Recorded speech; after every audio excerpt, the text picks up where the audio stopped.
Chapter 47 History of the Discovered Treasure.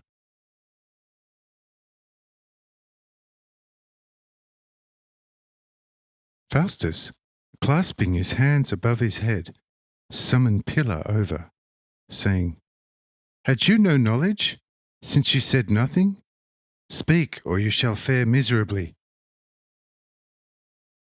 Says Pilla, "Lord, of this I knew nothing, and had not ventured this far into the cave before." The old ones shall indeed have known about it, but kept their silence in order to have a ransom out for any possible imprisonment. But take delivery of it all, as it's yours henceforth, thanks to God. Faustus asks me as well, as to whether Pilla spoke the truth, and I confirm Pilla's statement, saying to Faustus, "Friend, when someone has taken the daughter from a respected house as his wife, then he has also the right to expect a dowry. You have now had much to do, and yet at the distribution of the previous goods, nothing came your way. And so take this entire treasure as your rightful possession. Terrestrially, it is worth 1,000 times 1,000 pounds. Of the greatest worth, however, are the pearls, each of which is the size of a hen's egg.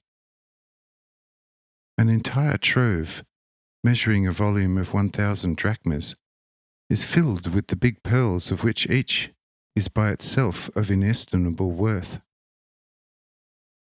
Such pearls no longer occur on earth as newly formed, because such crustaceans, besides many other primordial animals, no longer exist. These pearls, however, were not fished out of the sea, but King Ninnius, also called Ninus, found them in the earth when building the city of Nineveh during the excavations. Due to diverse wills of fortune, they ended up in Jerusalem already in David's, but mainly Solomon's time. But they ended up in this cave when the Romans, as conquerors of Palestine, actually nearly half of Asia, took possession of them. The high priests, to whom the cave had already been known for a long time, when hearing of the Roman invasion, at once gathered together all the biggest and movable temple treasures, happily getting them into the cave. The golden lions, however, which carried Solomon's throne and stood guard at its steps, ended up in the rubble during the destruction of Jerusalem by the Babylonians, but were found during later reconstruction and taken into possession by the priests on behalf of the temple. These for a large part are found here, because everything of superior value that could be gathered together in the hurry was brought here during the Roman invasion, just as during the invasion of the mighty Babylonians. A substantial mass of temple treasures was brought to the familiar cave at Chorazim, notwithstanding the fact that the Babylonians later found plenty of vessels and treasures permanently consecrated for the temple to take with them to Babylon. Command your people now to move all this out of the cave. Afterwards, Archiel shall seal the entrance to this cave, so that no man shall ever enter it again." Faustus now commands the servants to move all these treasures out, but on starting to lift them, they realize they don't have the strength to lift the many heavy iron troves. They ask me, however, to bestow strength upon them. I, however, call Archiel, saying, "So move out all this filth, and that to the great storehouse at Kis." Instantly, the many heavy cases disappeared. But Archiel was also back in an instant, so that no one had become aware of his absence. Says Faustus there too. This surely surpasses everything. My servants would have needed 3 days to do that. This, however, was an imperceptible moment, and not a single one of all those cases can be detected. Here I no longer wonder about the capability for such deed. A godly sense is required to understand and assess such appearances properly.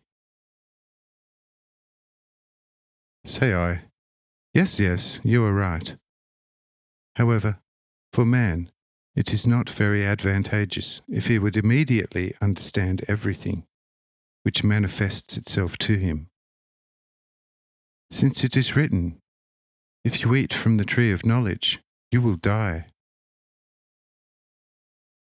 Therefore, it is better to accept every miraculous act in the light of its actual manifestation, vividly realizing that with God nothing is impossible, rather than attempting to explain it from the ground of its effect, in which case one will comprehend as little after the explanation as one did prior to it.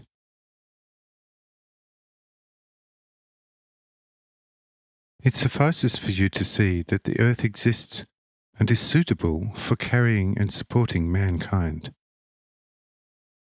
If you knew how it was basically made, it would lose its attraction for you, and you would not find pleasure in it, but have an inordinate desire to investigate some other earth globe right to its foundation. And if there you discover the same basis for its existence and permanency, and the same with the third, fourth, and fifth one, you would no longer be interested in exploring a sixth and seventh. As a result, you would become indolent, indifferent, scornful of life, and begin to angrily deplore life and curse the hour that began to enrich you with such knowledge. And such a state would then be actual death for your soul. However, since according to divine order everything is arranged in such a way that man, as well as every angelic spirit, can only gradually, and even then only to a certain extent, gain an insight into the divine nature within him, and also within all created things, and retains an ever-growing interest in life and the love for God and the neighbour, through which alone he can and will become eternally happy. Have you grasped this truth? Says Faustus, yes, Lord and friend, I have grasped it fully, and so I will not ask you any further about the reason for the formations in this grotto.